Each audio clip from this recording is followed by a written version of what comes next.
things we're going to talk about today will be so critical that if you can implement those things, you stop sabotaging your career and you can truly realize your full potential in the job that you have. Welcome to today's discussion. I'm joined with Satish, who's a good friend of mine and a colleague from Facebook days. He and I are today going to talk about influence without authority, a topic that is not very well understood by many product managers and leaders at many different companies. How do you go about building relationships? Because relationships, as you know, can only be built with a few people, and those relationships never scale to thousands of employees. So when you work at a large company like a Facebook or a Google, or even like companies that are thousands of people, what you need to be thinking about is two modes of building relationships. One is the peacetime relationship building, and then the other is the wartime relationship building. In peacetime, what you're trying to do is have a network that is spread across the organization that you're going to be working in, so that you can tap into for information about what's happening, who the people are, and who can actually like help you when you need stuff. And these people could be peers of yours, people who are slightly above you. Then there's wartime relationship building, where you have like an exec who's actually saying, hey, I need this big project to happen yesterday, and I want all of you guys to go figure out who should be working on it and actually come up with a plan in a week and then review it with me. People really fumble in this wartime relationship building. They just like focus on what needs to happen, but the really amazing people, what they do is, even in those wartime situations, they spend 15-20 minutes in a one-on-one call building this trustful relationship to understand each other before they get into the business of actually like, what are we trying to do? And that is a fundamental mindset shift. So how do we define successful relationships, Satish? What does a great relationship look like? Do the people like you, and do they trust you in a number of different dimensions? Do they trust you to do the work that you are supposed to be doing for them? Do they trust you to represent them well when they are not in the room? Do they trust you to take care of their careers when actually like they need help? And that is actually like trust. And then trust is all across all of these dimensions. I think one of the things I hear a lot about from people is that if I'm investing so much time in being liked by others, how can I ever make a decision that's controversial or something that may or may not be liked by everybody else? Let's say you're trying to push an agenda forward for a new idea, new product, new revenue line, whatever that might be. You will rub some feathers because other people might have a different opinion or different perspective about whether you should do that or not. How do you push those people forward if you're only optimizing for being liked versus being effective? The goal is to actually have strong relationships with people, to make complex decisions for the company, along with that process to strengthen the relationships even when you disagree. So I think that that's the real goal to focus on. How do you strengthen your relationships through the process of making complex decisions where you disagree with the other person? And that is the real skill of influencing without authority. Yeah, I think to me, the key part of building relationships is to get to a place where the two of you, or however many of you, want to row in the same direction, want to accomplish the same goal. You might start off by not having the same assumptions, not having the same goals, not having the same priorities, but as you go through the process of building that relationship, understanding each other's assumptions, understanding each other's priority, you can find grounds which you can commonly agree on, and areas where you don't agree on, like Satish was mentioning, you can start to dig in even more and try to understand each other's perspective. And in the journey of doing that, you will build that trust,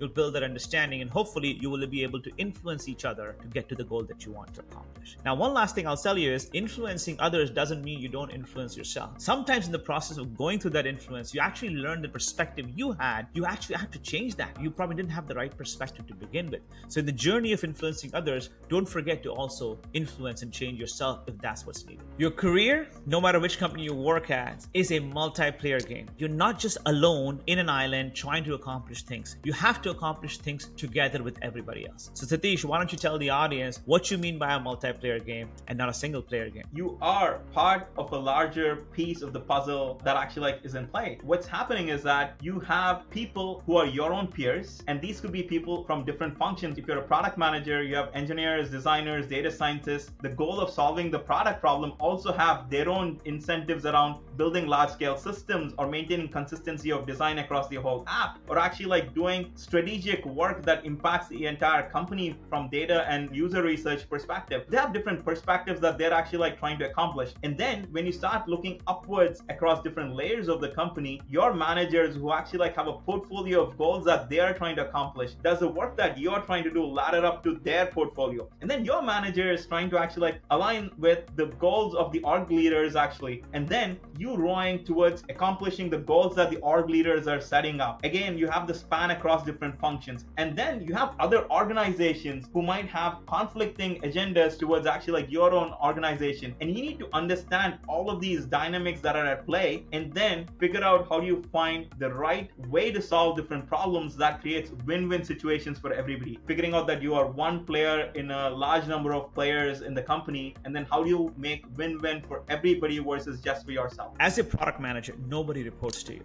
Neither your engineers, nor your designers, nor your PMs, nor your marketing people. However, in order to get anything done as a product manager, you need the help of all of these disciplines to get things done. And that is where you have to influence them to achieve the same outcomes that you and the company desires to accomplish. And the skill is called influencing without authority. You do not have direct authority over any of these people, but they are part of your team, and it's your job to influence them, bring them along on the journey to accomplish what you and your company is trying to accomplish.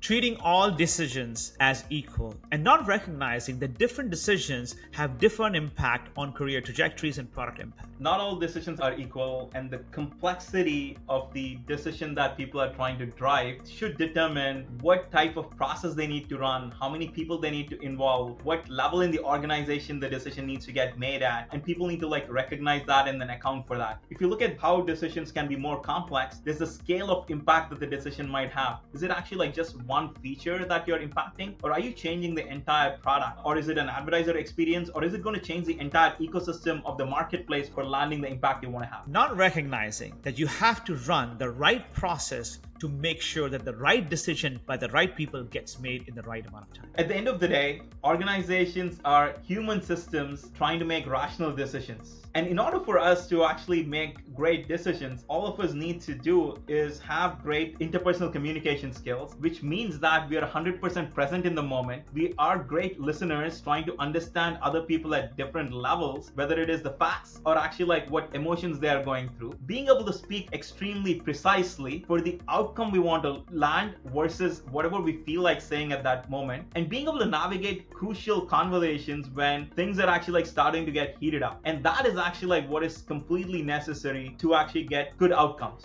By the way, influence without authority is not an easy skill to learn, but it's a must-have skill for you to learn. It's not easy because you're dealing with humans, each of them with their own priorities, own emotions, own lifestyles, and own assumptions. When you do influence without authority right, people should do something because they believe it is the right thing to do. People should do something because it is the best trade-off among tough choices. People should do something because it's the best interest of the collective. People should do it because they understand why they're doing it. People should feel inspired to do it, and people should feel respected and valued. And finally, people should trust you and want to do more work with you on more complex problems. And that is what influencing without authority is. As we discussed today, having the skill of influencing others without having authority over them is critically important for you to rise in your career. We talked earlier about how you can rise to a certain level in your career by purely based on functional skills. But if you want to be the LeBron James of your career, if you want to play at the top echelons of your career, you need to understand influencing others is critically important to get the job done. However,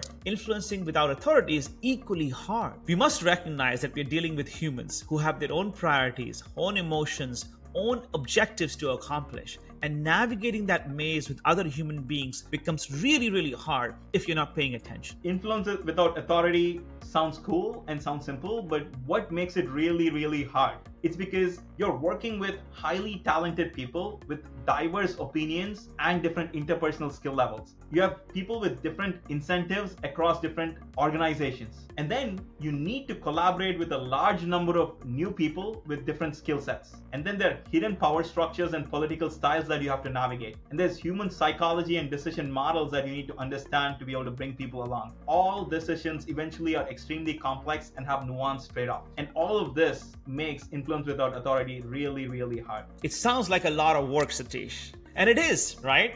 It's a lot of deep work. The myth about influencing without authority is that it is an inherent skill that you're either born with or not. And what I've realized is that it is something that can be learned, but it's going to take a lot of effort and deep work to actually like learn it and practice it. On your journey to learning the skill of influencing without authority, you gotta have a fundamental mindset shift. The mindset has to shift from it's all about me and my goals to it's all about the collective goals of the team and the organization. And your mindset has to adjust to then recognize whatever it takes to help those collective goals be accomplished, that should be your mission and goal. And those are the ways in which you can jeopardize your career and not achieve your full potential. If there's one message to take away from this discussion, is that influencing others is not a core job at your work, but also in life. And the earlier you learn the ability and the skills to influence others, the earlier you will start to see the success in your career and in your life. So hope you found this session interesting and you took away some key learnings that you can implement in your job tomorrow.